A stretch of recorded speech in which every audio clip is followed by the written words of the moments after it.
All right, ladies and gentlemen, welcome back to the Woman Strong 2's Facebook Spanish radio show live. We're here on Facebook Live at the Woman Strong 2 Facebook page and Instagram Live at Levante21. Now, we have our guest here. She was a guest a couple months ago. It's September, and now she's back here because we talked about what we want to talk about today. So she also got a new book out. So we will talk about more about that too. So let's welcome back Ms. Dr. Holly Sawyer. So how are you? I am well, thank you. How are you? I'm doing good. So how you been since the last time you been on the show? Like what's been going on? A lot has been going on, but I'm blessed. I'm thankful. I'm here. So Yes. Yes. How about yourself? I've been good. God's been keeping me, and God's been keeping me. God's still working, still being blessed by God, touching me every single day. Yes. God's still moving, even though we craziness right now, but God's been really, really good and really been protecting me and my family, So for those, for the viewer watching who are joining for the first time, can you kind of talk about who is Holly Sawyer? Yes. So my name is Dr. Holly Sawyer, also known as Dr. Holly. I'm a licensed therapist, and I basically work with professional Black women, provide them therapy around anxiety or depression when they may be experiencing microaggressions in the workplace. I also am a owner of a group online practice called the Therapy Loft Collective, where we see anyone who lives in the state of Pennsylvania, and we provide online therapy. So you don't have to live in Philadelphia. You can live anywhere in the state, and we'll provide online therapy for you. So that was definitely happening last time I was here, but now we're in full speed, and we are taking classes, and we also accept insurance as well. Okay. Mm-hmm. So has your clientele gone up since you started it? So now I'm missing the holiday season. Yes, but for a variety of different reasons. Usually in the fall, some people experience like seasonal depression, or sometimes they are grieving very heavy if they've lost a loved one prior to, and then with the holiday season, they're going through that grieving process of the person not being there, right? So usually fall and winter times are hard for most people. Right. So I remember we talked the last time that we had this idea. We talked offline that I want you to come back because this is going to be different holiday season now than ever before, and miss the new restrictions that Philly put into place last night through January 1st. So people we can't do anything like go to the gym or work out, or certain restaurants are closing early, they can't do indoor dining, so there's a lot going on. So I wanted you to come on and talk about how to get some strategies to help our Black women, Black men, even our youth navigate this high season, because some of them may not even go out Thanksgiving now.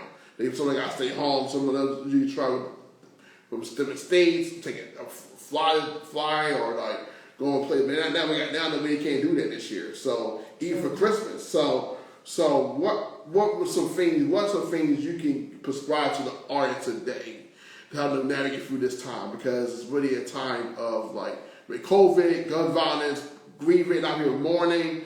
It's a lot going on. So. Yeah, COVID is definitely going to exacerbate the next 90 days, really starting since November 1st with the election, and then with all of the holiday seasons that will be happening the next 90 days. So it's really going to be exacerbating because now you have COVID in place, right?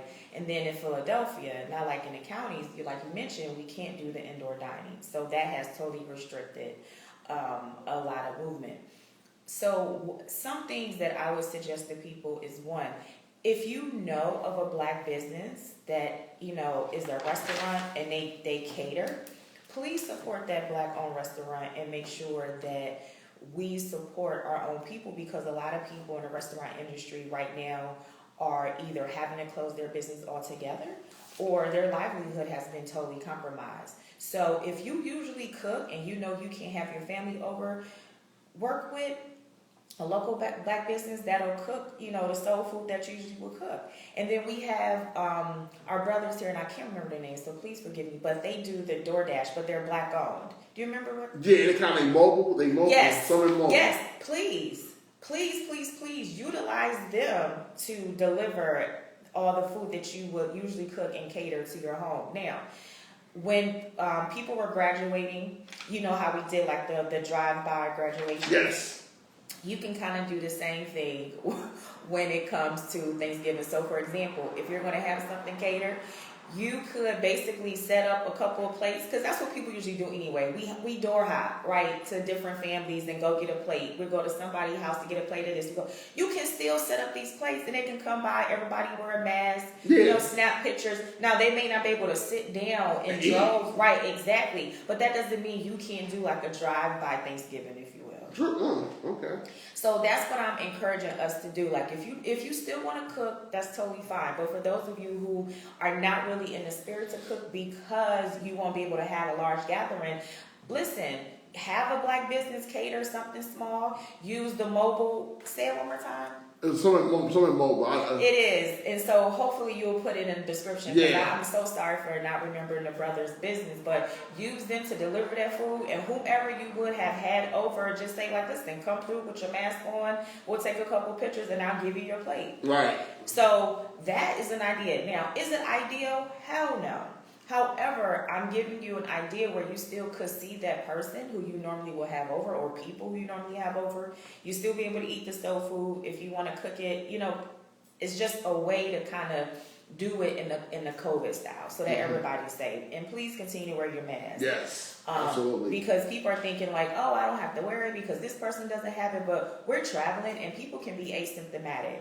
So you may not necessarily have the symptoms right on, but that doesn't mean that you don't have COVID. So we still have to practice our due diligence and be safe. Right, because the cases are going up. Oh, dramatically. Yeah. Yes. You worry about like when's it going to shut down, but because we did an announcement, we work at access center with kids. So I thought we were going to shut down at some point. You know what I mean? Because the numbers going up, and then you never know who's asymptomatic. You got to be mindful, more careful. So. Because like I said, one of my kids had to take COVID test. He was negative, and then one of my group leaders had to take COVID test. She was negative. So we had a couple of times. It was very, very close. You know what I mean? Yeah. So plus now the weather's going to be changing, going to be colder. So that is more prone to getting it. So I hope that everyone, like you said, takes heed to wearing your mask fully. You know what I mean? Especially everywhere you go. Especially because you got to be mindful, because you're saving yourself for that person or getting something that you don't need to deal with during the holiday season. So what advice, strategy give to someone, to parents or friends that are grieving someone that they lost this year? Whether it's COVID, whether it's gun violence, whether it's cancer, because police brutality. What strategy you give to that person? Because it's going to be an emotional time for them. What are some steps or practices they can do to get through that? I'm not saying they will get over it completely, but just help navigate through it. Whenever someone dies, it's kind of like having a black hole, and you really can't fill that black hole. What happens is, over time, you learn how to manage your grief, and that black hole becomes small over time. It never goes away, it just becomes smaller.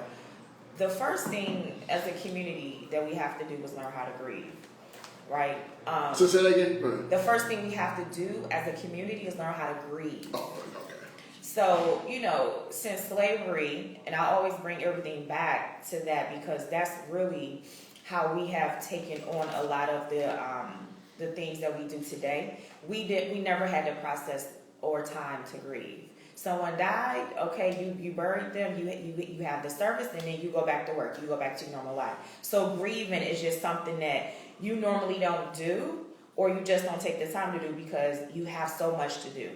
But I suggest to our community that you take the time to grieve, because what happens is it'll show up in spaces and you don't know that you are actually grieving. So for example, you may start to abuse drugs and alcohol more than you normally would or never have before. So then guess what? You don't even know what's going on, but that is a sign of you actually trying to grieve or go through that process. For some people, they're angry or they're depressed and they don't know like why, but it's tied back to them grieving, which are related to some of the phases. So the first thing I would suggest is allow yourself to grieve.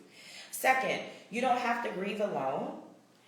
You could, identify somebody who you are close to, who's not judgmental, that will be open to lending their ear and their support to you. This could be done over the telephone. This could be done during text, FaceTime, or if you guys, again, practice, wearing your mask and maybe just connecting where it's just you two, sitting together and allowing each other that space to grieve and support. So again, allowing yourself to literally grieve so it doesn't show up and spill into other areas. The third thing I would suggest is if you've lost someone this year, understand that COVID is definitely going to exacerbate that loss just because you wouldn't normally do things what you normally would do. Even funerals were like different because of COVID, right? Like nothing has just been the same. And so I say all that to say, when you're going through the next 90 days with this holiday season, find a way to commemorate that person. You definitely want to cry, you definitely want to grieve, but you also want to commemorate. So a lot of time, people only stay on one side of the spectrum, which is the grief part, the sadness, which is totally fine. But what about commemorating that person? What about being happy about the times that you did have with that person or the good things that they did leave behind, identifying those things? And so when I work with my clients who are going through the grief phases, I always make sure that they incorporate a balance. You don't have to stay on the one end of grief. Mm-hmm. You could also think about, again, the good and the happy times so that it gives you a place to kind of transition to from the heavy end of grieving in that process. I hope that makes sense. It makes sense. Okay. So basically take your time to grieve and take the time fully endure. Sometimes we trying to rush back to work or rush back. Yes. And then end up making it worse, you know what I mean? Yeah, rushing back to work, then when we get home, we crying, we upset, so then we go and we, smoke a joint or we get a glass of wine when it's like, no, just really, you have bereavement time. Right. Take those couple of days and really, go through the process and allow yourself that space. Mm-hmm. And while you're going through that time, also make sure that you take out some space to remember the good things about this person. Yeah, the good things, you know what I mean? The memories, because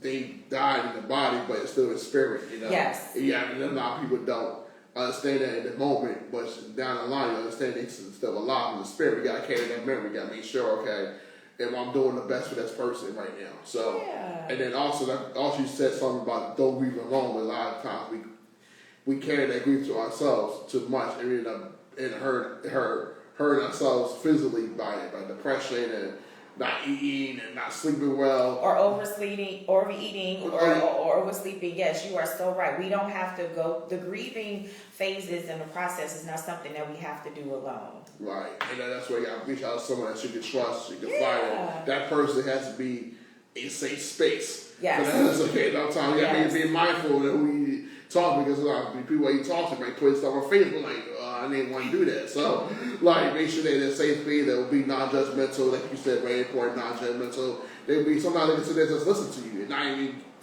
say nothing back. Just listen to you, give you that right time to vent, to cry, to just get all your emotions out, so you can fully grieve and heal and just as a committed to another person's life, honor them for the things they did, what things they did that you want to continue, that you learned that was positive. Exactly. And if you don't have that in a friend or a family member, there's always therapists around. Therapists around too, especially also I want to take advantage of family too, during the holiday season too, because I want no one getting help, especially if I go a new year, the new year, it's been a lot for a lot of people, and we don't want to carry that weight into 2021. So that's why you really got to focus on getting help, forgiving people, forgiving what's happened, because we, in the midst of COVID, we've been still isolated in some way. Sure. But we gotta learn how to forgive and let go, because this is gonna be 2021 is gonna be a different year. I don't know if it'll be a better year And hopefully there's gonna be a vaccine out there that's gonna work, but I think that it's very important for just people to understand what's going on. So my question that I think you kind of hit on this already, but how do you? This is more for like women and who are mothers and mothers of young children or children period. So what advice you get to them in terms of like how they lost someone, and plus they had like a child, siblings, or because a lot of young people have been shot this year, unfortunately. Some of them are mostly died. Some of them are still alive or trying to get food or recovering. What advice you get to that mom, that black woman or that parent out there that's going through this? You know what I mean? Also, they have other children as well. That's a good question. I would suggest that they look for support groups of other moms who have gone through whatever that they are experiencing. So if it is the loss of a child or a child being, in critical condition, like you mentioned, or have been shot and they're, still, making and coming out from that. But definitely finding a support group of other women who have gone through and are experiencing what you are, because they can share that support, unlike other people who just may not, know and understand what you may be feeling or experiencing. The main thing is, as black women, especially mothers, we, feel like we got it, we can just do a lot on our own, and that's such a misnomer. Right. Again, coming back from slavery, because that's what we were taught and told and, kind of like bred in our mind to believe and do. But no, you don't got it. It's okay that you break down because you lost one of your babies. Right. It's totally okay. And when you break down like that, which is totally normal and fine, you're human, again, you want to make sure that you have those supports. So if you don't have a family friend or loved one who has gone through what you've experienced, there are tons of support groups for mothers that are experiencing what exactly you're experiencing. And again, going back to the point, if you can't find those supports within your community, there's always a therapist. But I just want to make sure that, black women and especially black mothers understand that you can break and it is totally fine. Another thing that I would suggest is having conversations with your children and identifying with them that if they're sad, if they're not, themselves because they've lost their brother or their sister, whomever it is, that it's okay too. Because a lot of times as moms, we try to save face and not let our children see us break down emotionally. And it's like, no, because then we show them that they can't break down emotionally and it's not okay to do so. Like everybody should be in a space where they are able to express themselves emotionally, because what happens is the child will act out in other ways. Right, true. Right? Yeah. If they're not able to emotionally show themselves in a healthy way. Right. They'll become angry, they'll maybe become defiant with their behavior. They may start using substances. If not, they may be running away from home. They may become promiscuous. So the emotions will come out. It'll just show out in, negative behavior patterns. But you gotta be the mom and say, like, listen, we're all grieving. Mm-hmm. How are you feeling? What have you been thinking about? What are your feelings right now? Let's talk about that. And if you don't know how to do that as a mom, then go to family therapy, right? But you want to make sure that you allow yourself that space to break down, and then you allow your children that you may have in a home of the sibling who has passed to also process that grief and their emotions, because it will come up and come out.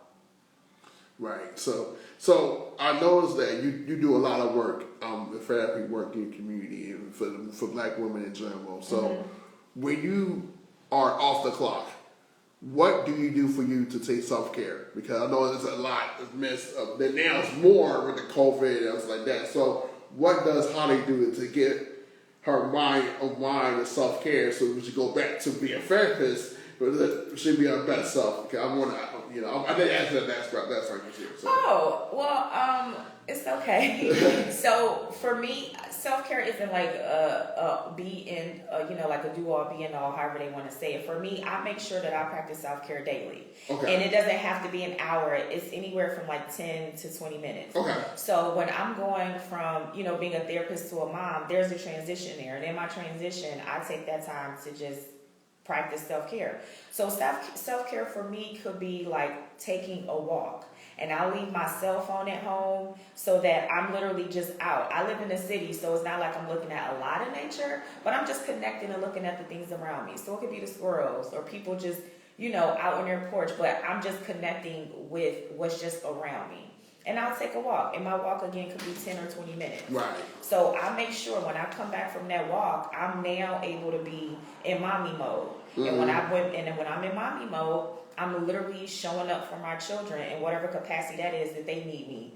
And we do daily check-ins in my house. Mm. How was your day? Did anything happen, on Zoom with your class that was funny or weird? But we check in because this is hard for our children too. I agree. Right? So I've always done daily check-ins with my children, but even more now I do it. And I think I touched on this the last time, but for every 3 hours that my children are on a computer, I make sure that they have an hour off. Okay. And so I make sure they get self-care in. Like, self-care is really big in my house. And so the days that I don't walk because it's raining, I'll sit like on my porch because it's covered. And again, I like nature, so I like to be out. So I'll just sit and chill. So my self-care really is just allow myself to be still for a moment. I don't go from one thing to the next without having that downtime, allowing myself to transition.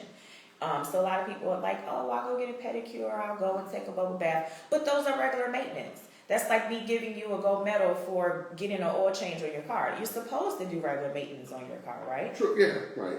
Right. So with your body, when it comes to self-care, you're supposed to do those regular things that keep you maintenance. But self-care is something that is allowing you to literally recharge before you go into that next thing. Now, for me, again, I like my walks. I like to just sit and be still. I get away from the computer. I get away from the phone. But these are things that I do. I take time to spend, with my husband. I check in with him. Mm-hmm. We laugh. If I had a really heavy day therapeutically dealing with clients, I make sure that I watch something on Netflix or Hulu that makes me laugh. Right. That'll help me shift. Mm-hmm. Right? So it's a variety of different things that I do, but I just want to give people the mindset to understand that you don't want to look at regular maintenance for your physical and mental health as self-care. You want to do something that really recharges you and shifts you before you go on to the next task. Wow, that's very, very enlightening. So that's like big because we think self-care is like you said, making go orange change, manicure, haircut, but this morning that's more recharging. You know what I mean? Definitely. Sometimes it's okay by doing nothing. You say that just doing nothing. You're like now you do check-ins. I think that you get a difference better what self-care is. I believe that's every day too for me. Every day too. So sometimes when I go to work, I take a nap. I turn everything off. I take a nap because sometimes I can just decompress. I can so I won't say with my girlfriend. I'll be so far. I'll be frustrated. I'm like, I take a nap. I didn't get out right there. I watch my show. I watch Undisputed or First Take. I get a laugh there. I watch sports. You know what I mean? I can just ease my mind a little bit. So now it's been a very, very powerful conversation. Plus.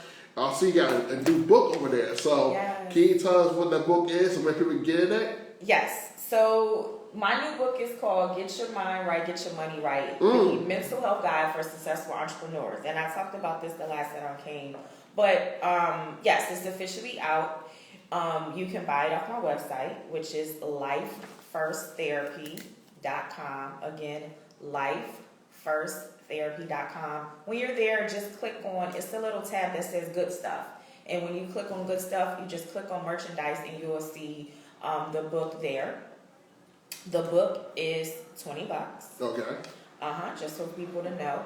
And the book really just focuses on people who are either entrepreneurs or people who are 9 to 5 and they're starting their business on the side, and how sometimes our mental health isn't always together. And so it could either have it where you are self-sabotaging your business efforts. you are having imposter syndrome where you feel like, wait a minute, who am I? There are 30 other women who have, lip gloss and lipstick and whip butters. Why should I open up a business with the same thing, right? Mm-hmm. And then it goes into, like, sometimes you'll have friends and family who won't support you as an entrepreneur. And they'll be looking like, why would you leave your job to start your own business? We're in the middle of COVID.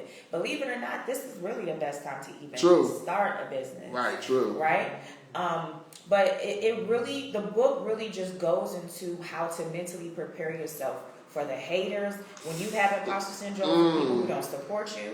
Because if you don't have your mind right mentally, anything that you try to set out and do as far as a business, it really won't take off or go too far. I have exercises in there where if you are working a 9 to 5 and you eventually want to transition, what does that look like for you financially? How do you want to set that up? Right. If you're the type of person who needs insurance, okay, let's talk about how you can go about getting insurance in an affordable way so that when you do leave your job, you're not looking like, oh my gosh, my benefits. And a lot of people have, this mindset that that's the main reason why they're staying. But I'll tell you now, a lot of times our jobs make us sick. And when we transition and we start to really live in our purpose and go after what it is that we know that we should be sharing with the world, we become the healthiest people on earth, right? And I know that may sound odd, but if you know another entrepreneur, ask them. Now, that's not to say entrepreneurs don't have stress, right? Or they don't have, good days, bad days, things like that. But it's totally different than stress on a job. Right. I talk about something called on-the-job depression, which is really, really real. And anybody can relate who works the 9 to 5 would know, like, what that feels like when you're battling, trying to get out of bed, to go into this office or get on Zoom at this point because we're in COVID. And for some people, right? And for some people, it's still going. If you work at CVS or Walmart, you're like, oh, I gotta get up. More for yourself to get through it. Yes, and it's a battle. And then when you mentally prepare yourself to get there, physically, you're just like, oh my God, I don't want to be here. I don't want to do this.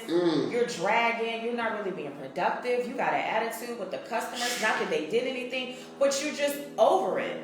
And so I kind of talk about that in the book because everybody's not in a position where they can leave their job right now, right? But if you are having OJTD, I talk about ways that you can really manage that while you're transitioning. So again, it's chock full of resources. And if you are an entrepreneur, there's resources in there, like different groups and support groups that you can join as far as getting grants and getting funding, to keep your business afloat. Sometimes it can be isolating. It can be, a feeling that you don't have a lot of people who are entrepreneurs because a lot of your family and friends who work, 9 to 5. I talk about that. Like, what do you do? Right? So the book, again, has a lot of information. And we talked about self-care today, Levon. And so the book goes into self-care, too, like really heavy. And it talks about something that I'm really big on called targeted self-care, which was... What's called targeted? Targeted self-care. So when I mentioned earlier about if you have a car and you just go and get, the oil change, that's regular maintenance, right? Right. But targeted self-care is when you go beyond the pedicure, the manicure, the haircut, and the bubble bath. You really look at the 5 areas: your physical, your emotional, your mental, your social, and your spiritual self, and say, within these areas, or maybe all 5, where do I need to recharge myself? Right.